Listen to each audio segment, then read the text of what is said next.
Hello friends, welcome to my channel.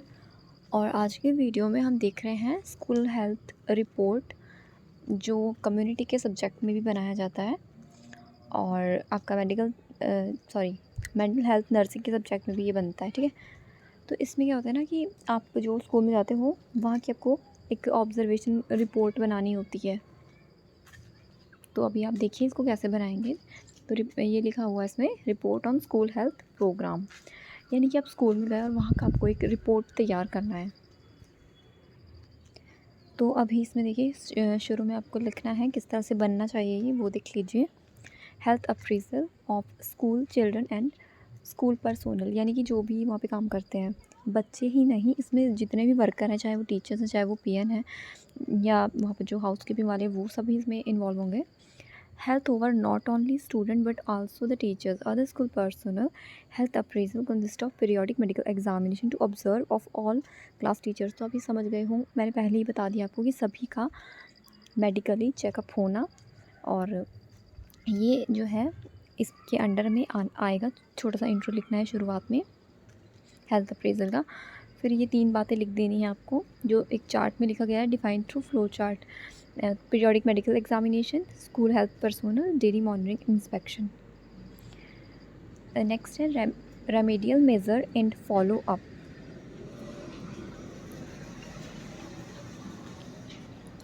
इसमें जो next है वो है prevention of communicable disease. Communicable disease के बारे में थोड़ा सा उनको जागरूक करना, जिसकी इम्यूनाइजेशन है। इम्यूनाइजेशन इसी के लिए होता है ताकि जो डिजीज़ होती हैं, कम्युनिकेबल होती हैं, ट्रांसमिट होती हैं, वो ना हो। फिर हेल्दी स्कूल एनवायरनमेंट, तो स्कूल का एनवायरनमेंट अच्छा होना चाहिए, सारी वहाँ पे सुविधाएं होनी चाहिए, और वहाँ पे हाइजीन का मेंटेनेंस बहुत ज़्यादा ज़रूरी है ताकि बीमारियों से बचा जा सके। मिनिमम स्टैंडर्ड्स में क्या आएगा, जैसे कि लेबोरेटरी उधर होना चाहिए। ठीक है, लैट्रिन की फैसिलिटी होनी चाहिए बनी हुई। कई बार क्या होता है ना, बनी हुई होती है पर बड़ा गंदा होता है, तो वो चीज़ें इसमें ध्यान में देने वाली हैं कि हाइजीन का पूरा ध्यान होना चाहिए। Site structure, classroom, furniture, colour, water supply, eating facility, यानी सब कुछ ही लिखा गया है। जो भी स्कूल में चीज़ें होती हैं ना, फैसिलिटीज़ होती हैं, क्या क्या होती हैं वो आपको लिख लेना है, क्या क्या चीज़ें इंक्लूड होनी चाहिए।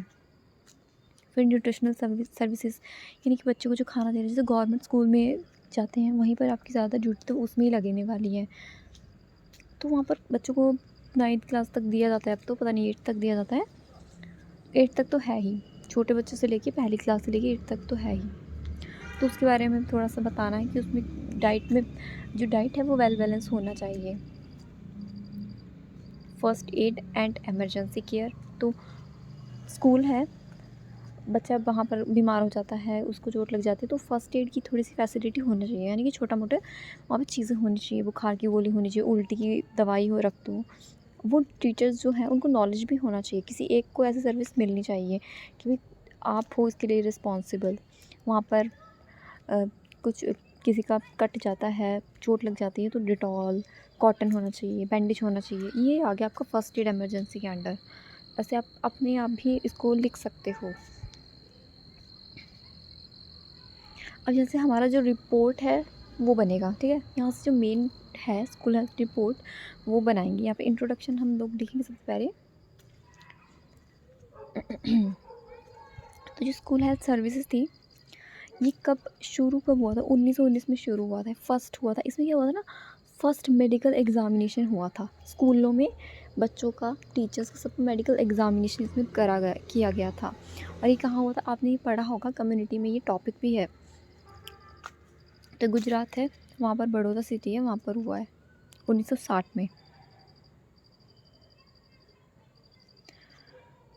और ये 5 ईयर प्लान के अंडर भी इंक्लूड है।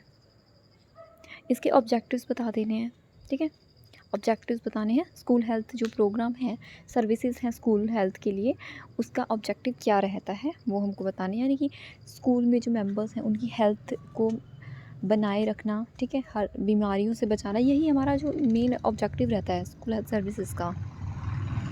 तो आप यहाँ से नोट डाउन कर सकते हो। अब हम नेक्स्ट देख लेते हैं। कंपोनेंट या फिर कह लीजिए कि आस्पेक्ट्स, यानी कि क्या क्या पहलू हैं स्कूल हेल्थ प्रोग्राम के, तो वो हमको नोट कर लेना है। यानी कि जो पेशेंट की हेल्थ है उसको इम्प्रूव करना है, मेंटेन करके रखना है। इसमें देखिए फर्स्ट जो एस्पेक्ट है स्कूल हेल्थ सर्विसेज का, remedial measures follow up people maintain and used for school health record, education of handicapped children, healthful school environment, nutritional services, first aid emergency care, ये first aid लिखा हुआ है, prevention of communicable disease, mental health and I care. इसमें क्या होता है, mental health भी इसके अंडर में आएगा और आई केयर भी आएगा। जैसे बच्चों की आंखों का चेकअप भी स्कूलों में कभी कभी कैंप लगाए जाते हैं, तो उसमें आई चेक की जाती है उनकी। और आपने देखा होगा दांतों के लिए भी डॉक्टर आए होते हैं, तो उनके दांतों में कुछ प्रॉब्लम होता है तो उनको पर्ची बनाकर वो पहले ही दे देते हैं कि भाई तुमको आना है हॉस्पिटल में, फिर आपका इलाज हो जाएगा, ट्रीटमेंट हो जाएगा। तो अभी देखिए मेंटल हेल्थ है, उसके बारे में बता देना है कि मेंटल हेल्थ में क्या काउंसलिंग वगैरह करते हैं, वोकेशनल काउंसलिंग है, साइकोलॉजिस्ट सर्विसेज, मतलब ये सब इसमें सर्विसेज हैं। डेंटल हेल्थ का बता देना है। फिर आई केयर सर्विसेज है, यानी कि आई केयर सर्विसेज में बच्चों को हाइपरमेट्रोपिया मायोपिया जैसी प्रॉब्लम रहती है ना, तो वो चेक किया जाता है कि इनको दिखाई भी देता है। कई बच्चे छोटे छोटे होते हैं, ब्लैक बोर्ड ही नहीं नज़र आता है, तो उनको चश्मा लगता है फिर बाद में। एजुकेशन ऑफ हैंडीकैप चिल्ड्रन, तो जो बच्चे हैंडीकैप हैं, दिव्यांग हैं, उनके लिए एजुकेशन है, उनको बताना है वहाँ जा कर के।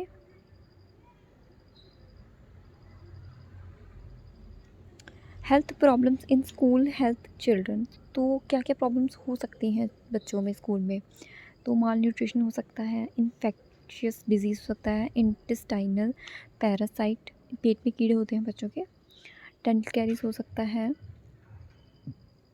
और डिजीज़ हो सकती है उनके ईयर में, आप इसको आइज़ एंड ईयर्स लिख सकते हो।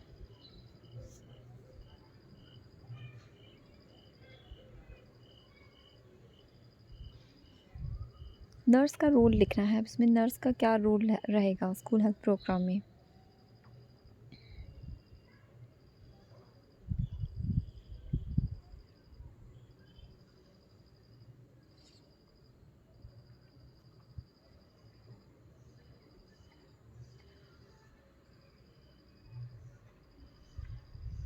जो भी एजुकेशन वहाँ पे दी जाती है स्कूल में, नर्सिंग स्टाफ के द्वारा जब ड्यूटी लगती है, वो सारा इसमें रोल आ जाएगा कि कैसे कैसे क्या किस किस बारे में एजुकेशन देना है।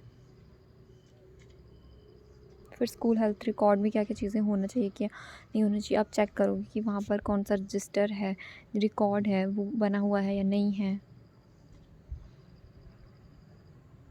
तो इस तरह से बनेगा ये आपका school health report. Thank you.